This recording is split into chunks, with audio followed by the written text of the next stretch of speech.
안녕하십니까. 혼란한 정치 시사의 술을 술술 풀어보는 송국근 혼술 7월 22일 금요일 오후에 인사드립니다. 자, 이준석 국민의힘 대표, 지금 정치적 생존을 위한 여러 가지 승부수를 던지고 있죠. 지금 전국을 순회하면서 지지층들을 만나고 있습니다. 전라북도 전주에서 또 지지자들과 만났고 조만간 또 충청도 그리고 보수의 텃밭인 대구도 방문을 한다고 합니다. 자, 이렇게 여러 가지 자맹을 하면서 활동을 펼치고 SNS에서도 또 글을 올리고 하니 이 언론의 주목을 받고 있습니다. 그래서 여론조사에서 이 차기 당대표 지지율 1위에 계속 올라가고 있습니다. 이것이 물론 이 역선택 그리고 또 여러 가지 어떤 동정표 그리고 아직 국민의힘 당권 구도가 정립되지 않은 상황에서 나타나는 이 언론의 스포트라이트로 봤기 때문에 집중이 되는 그런 여러 가지 현상이 복합적으로 작용을 해서 1위를 하는 것이지만 어쨌든 본인으로선 6개월을 버티다가 당원권 정지 기간이 끝나면 다시 복귀를 해서 5개월을 더 하다가 내년 6월 전당대회에 또 나가서 재선을 하는 그런 구도까지 지금 생각을 하고 있는 것 같습니다. 자, 그런데 그게 뜻대로 쉽지는 않죠. 이 정치적인 논리로만 이게 되는 문제가 아닙니다. 이준석 대표에게는 사법 리스크가 있죠. 자, 성상납 의혹 그리고 증거인멸 교사 여기에 대해서 경찰 수사가 막바지로 가고 있는데 경찰 수사 결과 기소 의견으로 검찰에 송치를 하고 검찰에서 기소를 할 경우에는 당원 당규에 따라서 6개월이 아니고 일단 당원권이 완전히 박탈됩니다. 그러면은 당대표로 복귀를 할 수가 없죠. 그래서 홍준표 대구시장이 계속 이준석에게 충고를 하는 것이 지금은 경찰 수사에 적극적으로 대응을 할 때다. 다른 거 할 때가 아니다. 만약에 기소가 되면은 이 대법원 판결이 날 때까지 한 3년 동안이라도 아무것도 못할 수가 있다. 자, 그런 상황에서 이준석은 만약에 경찰에서 무혐의 정도가 나오면은 6개월 후에 복귀를 하고 그 다음에 또 당권에 재도전하고 이런 지금 스케줄을 큰 그림을 그리면서 전국을 다니고 있는 상황이죠. 자, 그런데 지금 경찰 수사 외에 이준석 체제가 무너질 수 있는 새로운 변수가 지금 하나 등장을 했습니다. 자, 이준석 체제가 조기에 붕괴되고 조기 전당대회 또는 비대위가 들어설 수 있는 이 환경이 하나 조성이 됐는데 좀 어떻게 보면 예상 밖의 변수가 생긴 겁니다. 여당의 그러니까 국민의힘의 국방위원장에 누가 앉느냐에 따라서 이준석 체제의 미래가 걸려있다. 자, 이것이 무슨 말씀이냐면은 오늘 국회 원구성 협상이 타결이 됐죠. 그리고 11대 7 민주당이 11개의 상임위원장 그리고 국민의힘이 7개의 상임위원장을 갖기로 했는데 국회 국방위원회 위원장을 국민의힘이 갖기로 한 데서부터 자, 이준석에게 위협이 되고 있습니다. 이게 어떤 상황이냐면은 오늘 그래서 국민의힘은 의원총회를 열어서 일단 국회 국방위원장에 국민의힘 목소리로 된 국방위원장에 부산의 이현성 의원에게 올해 연말까지 이 국방위원장을 맡기기로 일단 결정을 했습니다. 왜 연말까지냐? 지금 한 4개월 정도인데, 이현성 의원이 지금 전반기에 국토교통위원장을 하고 있었습니다.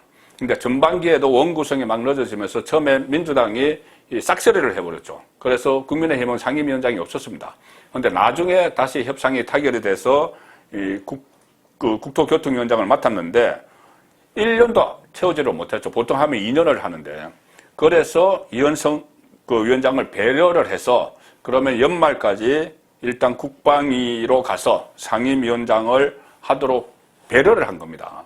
그런데 이 연말 전에 이현성 위원장이 스스로 국방위원장 자리에서 물러날 가능성이 많다. 왜 그러냐 하면은 이현성 의원은 원래 김무성 국회의원 시절에 보좌관 출신입니다. 국회의원 보좌관 출신이죠. 김무성 전 대표의 보좌관을 했고 이 국회의원이 된 뒤에 3선을 하는 동안 계속 국토교통위원회 여기만 계속 있었습니다. 국토교통위원회에서 잔뼈가 굵은, 그러니까 국방위원회와는 인연이 없죠. 그 국방에 대해서 모릅니다. 자, 그렇기 때문에 지금은 안보 상황이 상당히 엄중하죠. 이 문재인 정권 시절의 어떤 뭐 안보 적폐, 여기에 대한 수사가 막 들어가 있어서 남북이 좀 긴장 관계에 있고 북한의 핵실험이 임박했다. 이런 이야기까지 있고 한미 동맹 회복, 군사 동맹 회복, 이런 아주 엄중한 안보 상황이 있기 때문에 문외한인 국토교통위원회만 있던 이현성 위원장이 오래 앉아있을 수가 없다. 그래서 아마 이현성 위원장이 조기에 물러나고 그 자리에 국방 전문가가 앉을 것이다. 그런데 가장 유력한 국방위원장 후보가 누구냐 하면은 육군 삼성장군 서리스타 출신 한기호 의원인데 현재 사무총장입니다. 자, 사무총장은 당의 조직과 살림을 다 관장하는 아주 중요한 자리죠. 그래서 항상 당대표가 본인의 척근들을 앉히는데 이준석이 본인의 척근이라고 하긴 그렇지만은 본인과 좀 호흡이 맞는 한기호 군 출신 한기호 그 의원을 사무총장에 앉혔었죠. 자, 그런데 만약에 한기호 사무총장이 국방위원장을 맡게 되면은 사무총장직은 내려놔야 됩니다. 자, 그렇게 되면은 지도부 개편이 불가피해지겠죠. 국민의힘 당규를 보면은 국회 상임위원장과 사무총장은 겸직을 못하도록 해놨습니다. 그런데 이 한기호 사무총장은 군 출신인데다가 지금 국민의힘에 설치되어 있는 이 북한의 뭐 어민 강제 북송 이런 데 대응하는 TF의 팀장까지 맡고 있습니다. 그래서 가장 유력한 이 국방위원장 감으로 지금 꼽히고 있는 것이죠. 이준석 대표가 임명한 대표적인 당내 인사이기도 한데, 자, 이현성 의원이 국방위원장을 중간에 그만두는 상황이 발생해서 이 한 총장이, 한기호 사무총장이 자기 국방위원장이 되면 당원권 정지 6개월 징계 처분으로 자리를 비운 이준석 대표 체제가 붕괴할 수 있다. 가장 핵심적인 본인이 임명했던 한기호 사무총장이 퇴진을 하게 되면은 붕괴가 된다. 왜 그러냐 하면은 그냥 총장 한 사람 새로 임명하면 되는 것 아닌가 이렇게 말씀을 할 수도 있지만 지금 임명권은 이준석에게 없죠. 자, 이 한기호 사무총장이 3선을 하는 동안 국방위원회에서만 있었기 때문에 국방위원장의 아주 강한 의지를 가지고 있다. 이것이 한기호 사무총장 쪽의 이야기고, 한기호 총장이 국방위원장으로 가면 이준석 대표가 임명한 그 사무총장 아래 홍철호 전략기획부총장, 강대식 조직부총장 이런 주요 당직자도 싹 교체가 돼야 되겠죠. 사무총장이 물러나니 부총장들 다 교체가 돼야 되겠죠. 그리고 사무총장은 조직과 돈을 관리하는데 조직 강화 특별위원회 위원장도 겸임을 합니다. 지금 한기호가 조강특위 위원장이죠. 그런데 조강특위에서 최근에 전국 그 당협위원장 내정자를 확정을 한 적이 있습니다. 48개의 그 조직위원장이라고 부르죠. 당협위원장 전 단계. 48개 조직위원장을 내정을 한 적이 있는데 그것도 처음부터 원점으로 돌아갈 수가 있죠.